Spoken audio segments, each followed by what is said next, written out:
Oh waouh, aujourd'hui c'est un grand jour. Je suis venue interviewer mon ami Jim Spindon, que je connais depuis plus que 25 ans, hein. avec vraiment toute notre carrière dans le snowboard, dans le skate, dans le surf. Jim, il a un musée de skateboard et puis depuis le début, depuis que je le connais, il soutient les jeunes dans leur à se trouver, à... Oh, oh c'est presque difficile là. Et c'est trop chou. Et puis là, aujourd'hui, il a voulu me faire un cadeau en fait. Il a voulu me faire un cadeau de venir ici, au Bioparc, ici à Genève. Comment ça se fait? Ça a été un cadeau pour moi aussi de découvrir cet endroit. Moi, je venais ici quand j'étais gamin avec mon papa. Et puis, il a changé au fil des ans. Je suis revenu quand moi aussi j'ai été papa pour faire découvrir cet endroit merveilleux à mon fils. Et puis, je me suis aussi rendu compte que dans cette période qu'on a traversée, pendant le Covid, sur cette planète, il y a beaucoup d'espèces qui, eux, ne se posent pas de questions. On ne parle pas de confinement, de masques, de gel, c'est les animaux. Ils ont besoin de nous, hein. La Terre ne s'arrête pas de tourner pour eux. Et je me suis dit, puisque je ne peux pas ouvrir le skatepark, je ne peux pas ouvrir le musée, que toutes mes activités tombent à l'eau, que les cours de skate tombent à l'eau, les activités avec les écoles ne peuvent pas être faites, il faut que je mette ce temps à profit pour quelque chose d'intéressant. Donc je suis revenu voir ici au Bioparc Genève pour voir s'ils avaient besoin de bras par rapport à la situation. Et il se trouve que oui, ils ont toujours besoin de bras. Donc je suis venu un petit peu aider et puis amener mon côté professionnel de la vision de ce que peut être le marketing et puis ce que peut être des produits dérivés pour faire tourner un endroit comme le parc. Puis finalement, je suis tombé amoureux de cet endroit qui est pour moi une source de bonheur sans modération en fait. Tu viens ici, tu as une journée difficile et tu te rends compte qu'en fait, ce qui est magique avec ces animaux, c'est qu'ils ne te jugent pas, en fait, ils t'acceptent tel que tu es, ils ne portent aucun jugement sur toi. C'est que du bonheur, hein, il n'y a pas de... Il n'y a rien en fait, tu viens, tu donnes de ton temps et de ton énergie à ces animaux et puis ils te le rendent par leur présence, par leur bonheur et leur joie de vivre. Eux, ils n'ont pas forcément choisi la situation dans laquelle ils sont. Là, on est avec les lémuriens, les makikata, qui sont vraiment en grave danger.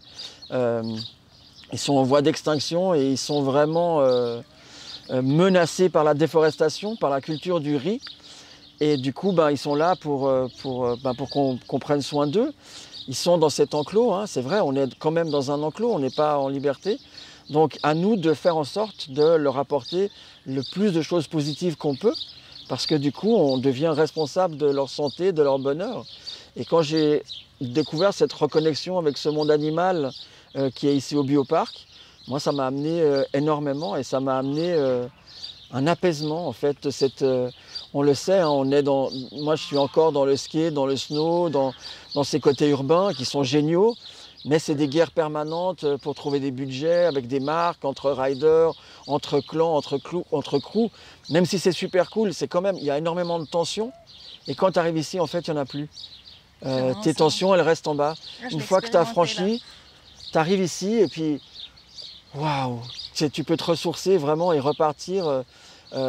C'est pas un nouveau gym que tu connais, hein. Je reste très attaché au monde de la rue, au monde urbain, au monde du skate, de la culture. Tu peux pleinement vivre ton cœur. Hein. Ouais. Hein, parce que voilà, ça fait très très longtemps que je connais cette beauté en toi. Et là, je trouve que c'est à fond de toi, comme tu t'émerveilles. Là, je lui trouve un sens en fait. Vraiment, c'est tellement beau. Il y a mes amis, il y a ma famille, il y a ceux qui ont partagé mon aventure pendant tellement d'années.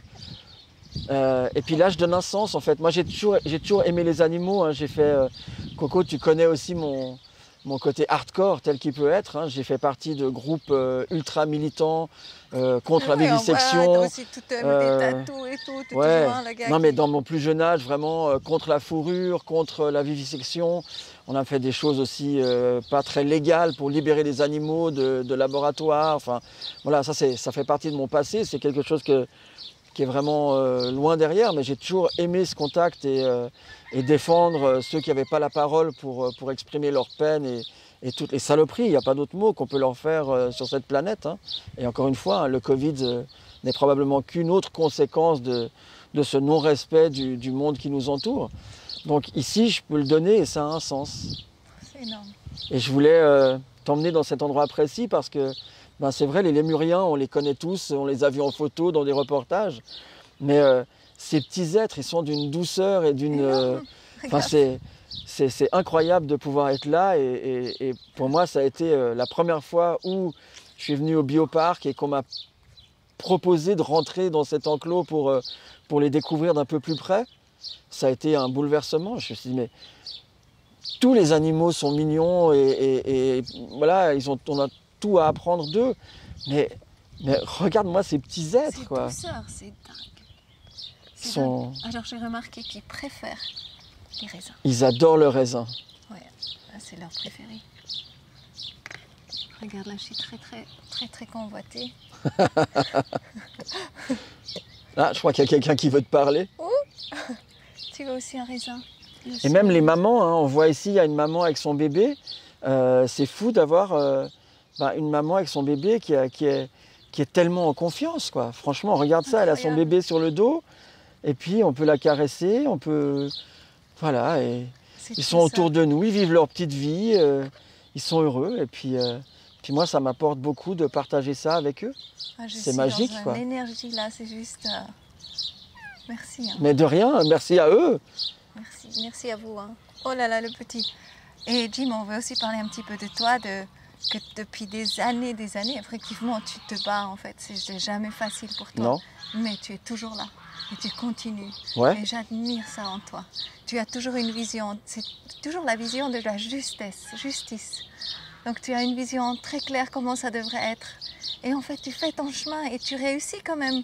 Hein, donc toi, tu as là une patience, mais comme très peu d'autres, je pense. Alors patience, c'est pas le mot que j'aurais utilisé. J'aurais utilisé volonté, en fait. Patience, volonté aussi, ouais. Mes parents m'ont toujours dit, avec ce terme, alors je peux pas le faire autrement, hein, ça a toujours été, quand tu as une idée dans la tête, tu l'as pas au cul. Et c'est vrai que quand j'ai une idée dans la tête, il n'y a rien ni personne pourra m'empêcher d'aller au bout. C'est comme ça. J'ai fait des bons et des mauvais choix, j'ai fait des choses bien, des choses moins bien, des choses dont je suis fier, des choses que je regrette, comme tout le monde. Hein. On ne peut pas faire toujours tout juste. Par contre, j'ai toujours été au bout des choses. Et si, par la force des choses, c'était peut-être la dernière interview que je faisais aujourd'hui et que je te la consacrais, parce qu'on ne sait pas de quoi la vie est faite, je dirais comme message que j'ai aucun regret, quoi. J'ai vraiment... Voilà, je viens de fêter mes 50 ans, donc ça fait 25 ans que je me bats. Effectivement, c'est un combat au quotidien, mais j'ai accepté que ça allait être un combat. J'ai compris très vite que les choses n'allaient pas être faciles. J'ai compris très vite que mes choix amenaient des choses qui allaient rendre tout ça très compliqué. Et puis j'ai accepté de prendre des coups tout le temps, et encore maintenant. Mais en fait, ça ne m'atteint pas. En fait, ça me passe au-dessus. Je veux avancer, je veux exprimer ça, je veux le partager, je veux le transmettre. Donc, les coups que je peux recevoir, finalement, ils ne sont pas très importants. Ils sont là et ils font partie de ma vie. Oui. Elle, c'est belle. C'est belle, ouais. C'est son amoureux. Son amoureuse. Magnifique. C'est la vie, elle est comme ça, elle ne nous fait pas de cadeaux à personne. Donc, à nous de trouver les armes pour se défendre. Et de quoi tu rêves, en fait? Comment tu aimerais voir le monde? Quelle question vaste. Comme ça. Comment est-ce que j'aimerais voir le monde? En fait, tu sais, j'ai aussi un côté très dark qui passe par une acceptation des problèmes, des guerres, des épidémies, des maladies, parce que je pense qu'on doit tous avoir un temps donné sur cette planète et on doit l'utiliser correctement et on ne pourra pas être 10 milliards d'êtres humains dans la croissance telle qu'on l'a connue ces 15 dernières années. On est d'accord. Donc c'est triste et c'est trash, mais on doit passer par ces régulations. Je l'accepte. Alors, mais régulation positive, parce que quelque part on revient dans quelque chose qui nous est donné à la base. Oui, mais... D'être avec les animaux, avec la nature, sauf quand là, c'est tellement chaud. Oh là oui, là. c'est chaud. Elle va être jalouse, Héloïse. Ouais. Je l'ai emmenée aussi ici. Elle sait comment ça se passe. Jim, il a aussi papa, il a un fils. Mm-hmm. Sion. Ouais, Sion. Et Héloïse, sa femme. Et j'ai juste changé le thème un petit peu. Non, non, mais pas de souci. je trouvais super intéressant aussi parce qu'on parlait de l'école avant et de la manière que l'école traditionnelle en fait est encore éduque les enfants aujourd'hui. Ouais, ouais. Et ça ne peut pas continuer comme ça. Donc Ah tout bah, va ensemble, on est d'accord. Ça m'a pas plu il y a 30 ans, enfin ça m'a pas plu il y a 40 ans et ça me plaît pas aujourd'hui. Mais à nous aussi de nous donner les moyens de vivre ça autrement. Il faut l'accepter en fait, c'est comme ça. Oui, et quelque part aussi montrer un autre chemin. Ou Complètement. justement de ne pas être d'accord non plus. Hein. Oui, mais alors ça, on va commencer à rentrer dans la philosophie, mais j'ai toujours pensé que pour ne pas être d'accord et montrer un autre chemin, tu dois passer par l'acceptation. Parce que si tu es dans le combat, tu vas être tellement frontalement dans un combat que les autres chemins ne vont pas s'ouvrir à toi. Et si tu acceptes que ce qui vient à toi Il n'est fait caca. Ah ouais. Si tu acceptes que ce qui vient à toi n'est pas ce que tu as choisi, c'est là où tu peux avoir l'ouverture d'esprit pour te dire ben, je vais prendre un autre chemin. Au lieu de perdre ton temps à frontalement ne pas accepter ce qui vient, si tu l'acceptes mais comme étant quelque chose qui ne te convient pas, ça te permet de voir tous les autres. Je suis désolée, ça me fait juste rire parce qu'elle vient chez toi pour te caresser, chez moi elle vient Oui. faire caca. Mais c'est aussi une marque d'amitié si jamais. Bonjour. C'est magnifique, c'est magnifique. Et comment tu verrais l'école, toi, pour les enfants? Qu'est-ce que tu souhaites pour les enfants aujourd'hui ou pour ton fils? Alors, encore une fois, je pense que ce que je souhaite pour mon fils, c'est pas universel parce que ça peut marcher pour lui, puis ça marchera peut-être pas pour d'autres. Donc moi, je voudrais une école qui soit beaucoup plus ouverte, qui laisse la créativité aux enfants, qui arrête de les endoctriner dans des systèmes de pensée uniques parce qu'on donne un même livre chaque année à sa même classe et on fait le même cours. Et j'aimerais une école qui soit plus individualiste et qui tienne compte de l'individu et des enfants, qui leur permettent d'évoluer à leur rythme. Alors voilà, est-ce que c'est compatible avec la société dans laquelle on est? Probablement pas. Est-ce qu'à nous de fuir ça et d'être encore plus des bons parents et de dire à ses enfants, écoute, ben, sache que si l'école ne te convient pas, tu n'as pas beaucoup de choix. Il y en a d'autres, hein, il y a des gens qui y arrivent. Il faut l'accepter et puis épanouis-toi en dehors de l'école. Épanouis-toi avec tes parents, avec ta richesse, avec ta culture, avec tes envies. Et puis, prends l'école comme une espèce de truc obligatoire. Et moi, j'ai dit aussi à mon fils qui ne s'entend pas super bien avec son prof, je vais re-rentrer dans mon franc-parler. Je lui ai dit, tu sais, des comptes, on verra plein dans ta vie. Et en fait, ce que tu vas pouvoir tirer comme leçon, c'est d'apprendre très rapidement comment gérer ces gens-là.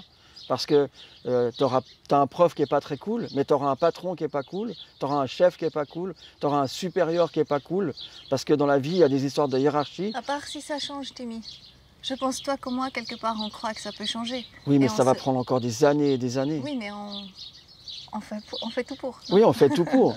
Mais avant de claquer des doigts comme Mary Poppins pour que ça change, je pense qu'il faut passer par là en disant, ben, soit on a les moyens de faire la vie qu'on veut et uniquement la vie qu'on veut, soit on doit accepter qu'elle n'est pas exactement comme on aimerait et faire en sorte qu'elle soit au plus proche de ce qu'on désire. Merci. Et je suis très curieuse aussi de savoir où tu en es aujourd'hui. On n'a presque pas parlé de ça. Justement, maintenant tu as ton musée de skate. Tu es connu internationalement avec tous les gens branchés. Voilà, ils te connaissent depuis tellement longtemps. Tu es vraiment un des pionniers aussi et un qui représente ces valeurs vraiment du skate. Et donc tu es artiste, tu fais énormément d'activités artistiques, tu pousses les gens à le faire. Tu as ton magasin aussi, en même temps le musée. Et raconte-nous un petit peu où tu en es. Et là, tu viens de finalement, après 6 ans, voilà, il y a un skatepark qui est en train de se construire à Genève, c'est juste? Ouais, bah il est construit. Ah pardon les filles. Maintenant il est construit depuis 2 ans, il tourne. Encore une fois, c'est la bon exemple du fait de la persévérance et de jamais lâcher et de jamais arrêter. C'est-à-dire que j'ai souvent critiqué ce qui avait été fait parce que ça ne correspondait pas à ma vision et à comment moi j'aurais imaginé ce lieu pour les enfants, pour les vétérans, pour tout le monde. Et un jour, j'ai la chance d'avoir une commune et un maire qui est venu me voir en disant « Ok, mais quelle est ta vision? Parce que nous, on a un projet. Donc voilà, ta carte blanche. de toute façon, le spécialiste, c'est toi. Wow. Donc, Mais t'as vraiment on fait part une différence. ouais, à fond. Et jamais je leur en serai plus reconnaissant. Wow. Pour moi, ça a été alors, un choc. Quand, à une réunion, il y avait des architectes, des urbanistes, des gens qui avaient fait 20 ans d'études, qui étaient bien plus diplômés que moi, et où, justement, la personne en charge de ce projet a dit « Non, mais non, ça suffit, en fait. Ici, on a un spécialiste du skate, c'est Jim, donc c'est lui qui aura le dernier mot. Et s'il vous dit que c'est comme ça que ça doit être fait, on va le faire comme ça, parce que lui, il sait comment il faut que ça soit fait. » Et ça a été incroyable, vraiment. Pour moi, ça a été une reconnaissance, mais absolue.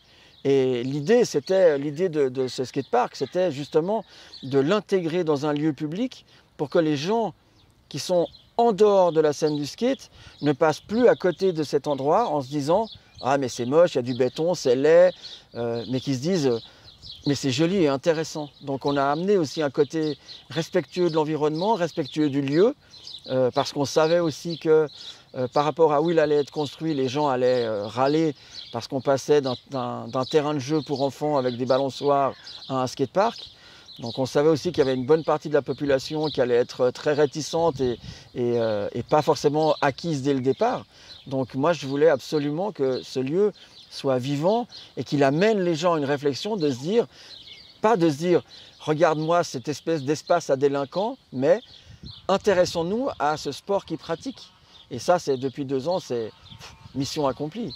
Je veux dire, notre plus beau public, c'est surréaliste. Je te parle de moments mais que j'aurais même pas imaginé dans ma vie un jour, quand tu as ton public de l'après-midi, c'est les grands-mères de 90 ans de la maison de retraite à côté, qui viennent en chaise roulante, regarder des petits jeunes qui font des figures de skate, puis qui sont là en disant « Waouh, c'est incroyable ce que je regarde ». Ah, c'est beau ça. C'est ton plus beau public quand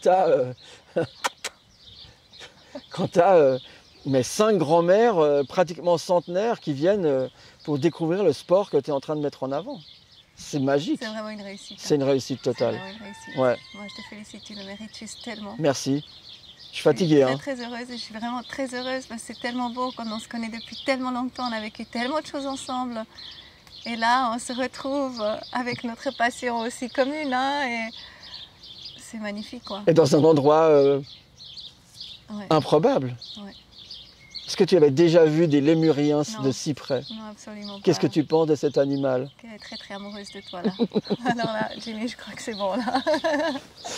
Voilà. Bon, merci infiniment, Mais magnifique. de rien. Et bonne continuation et merci. Merci, ce que tu Coco. fais depuis toujours, Jimmy. Ouais, c'est trop bon. comme je l'ai déjà dit, hein, nos rencontres, elles ont souvent été étincelantes dans les 2 termes. Et moi, ce que je retiens de toutes ces années qu'on a passées ensemble, c'est ta vision de ma personne.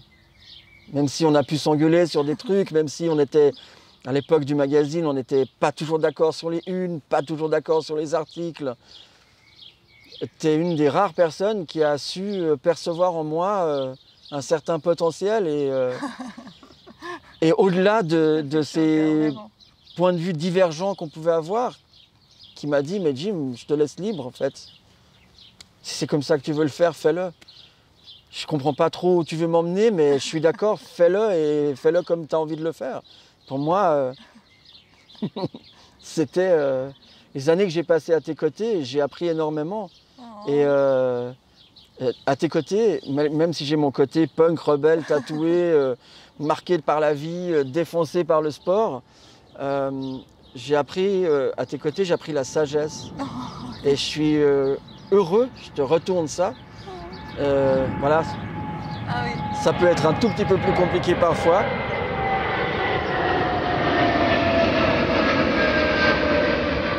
Mais on apprend aussi à vivre avec au parc.